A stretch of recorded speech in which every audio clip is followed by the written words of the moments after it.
Agora a respeito do burnout. Já ouviu falar? Essa síndrome tem crescido muito nos últimos anos e exige muita atenção. A Mari Tonetti fez a matéria e vai explicar pra gente. Você tem trabalhado demais, se sentido cansado, irritado, desmotivado e até tido insônia? Pode ser burnout. Também chamada de síndrome do esgotamento profissional, é cada vez mais comum. Segundo a Organização Mundial da Saúde, os professores estão entre os mais afetados, já que enfrentam jornadas longas, várias turmas, excesso de tarefas fora da sala e muitas vezes falta de valorização. O Gustavo sabe bem o que é isso. Professor da rede pública, já foi diagnosticado 3 vezes com a doença. Eu tinha recém terminado o mestrado, eu tinha tese para escrever, eu estava cheio de disciplinas, era quase período integral, né, na primeira vez que eu tive. Então, assim, os meus estudos eram realmente bem pesados, a gente tem que fazer prova, a gente tem que estudar muito. Então, daí foi onde eu tive a minha primeira crise de burnout. Daí, assim, eu já tinha recém-entrado na universidade na segunda vez, né, então era pandemia, então já era estressante por aí, né, era um período estressante.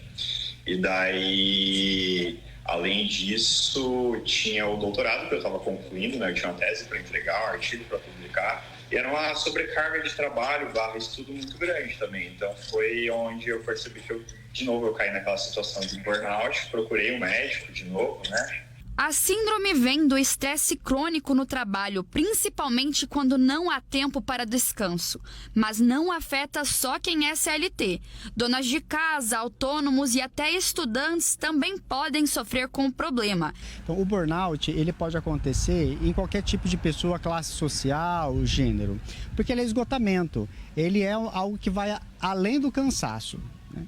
Então, público-alvo, qualquer pessoa que possa se colocar numa situação de trabalho além do limite. Nos anos 70, um psicólogo percebeu uma extrema exaustão em profissionais da saúde e deu o nome, então, à doença de burnout e comparou esse estado a uma vela que se consome até o fim.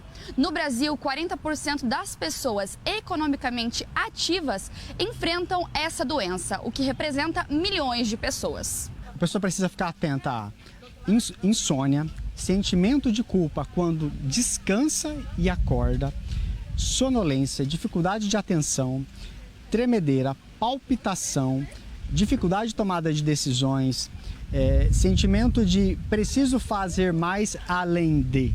As mulheres estão entre as mais atingidas, por causa da dupla ou até tripla jornada de trabalho. Segundo o INSS, os afastamentos por burnout cresceram 136% nos últimos anos. Foram 178 em 2019 e passaram para 421 em 2023. Que a gente vive um grupo social hoje que você precisa produzir. E você precisa ser um melhor do que o outro. Isso gera uma certa competitividade, só que isso não tem limite nenhum. Então a gente vive o tempo todo se perguntando, o que o outro quer de mim? O que meu chefe quer de mim? O que meu marido quer de mim? O que meu filho espera de mim? E esse viver para o outro o tempo todo faz com que eu esqueça dos meus desejos, dos meus sonhos. E aí eu acabo vivendo para o outro e esqueço de viver aquilo que me faz feliz. Isso faz com que eu me perca. E aí o problema é eu me perder para fazer o outro viver. E aí chega o burnout. Ainda existe quem confunda os sintomas com preguiça ou falta de amor ao trabalho, mas a ciência já mostrou. O burnout afeta o cérebro, prejudica a memória, reduz a produtividade e até a capacidade de tomar decisões. Então, a pessoa, quando ela não gosta do trabalho dela, e muita gente realmente não gosta, mas ela acaba encontrando um motivo para trabalhar. Que é pagar as contas, os boletos, cuidar do filho, quero viajar, quero realizar um sonho. O burnout, ele elimina, inclusive, o sentido do trabalho. Isso é um perigo, porque ela pode não gostar do trabalho dela, mas se ela não der um propósito para o trabalho dela, ela não sobrevive. A recuperação não é só descansar.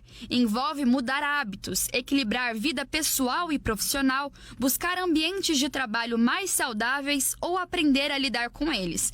E, principalmente, procurar a ajuda de médicos ou psicólogos. São sinais simples que a pessoa pode ir identificando e, a partir disso, ter a humildade de procurar ajuda.